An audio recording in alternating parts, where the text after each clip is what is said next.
السلام عليكم.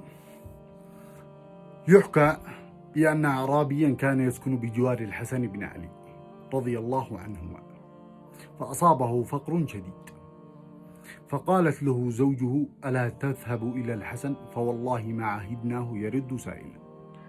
فقال: إني أخجل منه. قالت: إن لم تذهب أنت ذهبت أنا.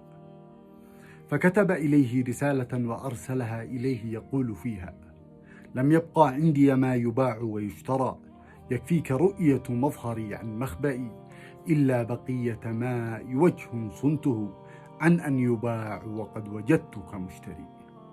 فعندما وصلت الرسالة إلى الحسن بن علي قرأها ودمعت عينه، وجمع ما عنده من مال وأرسله إلى جاره، وكتب إليه يقول: عاجلتنا فأتاك عاجل برنا طلا، ولو أمهلتنا لم نقصري، فخذ القليل وكن كأنك لم تبع وكأننا لم نشتري. طبتم وطابت متابعتكم، وتبوأتم من الجنة مقعدا. في أمان الله.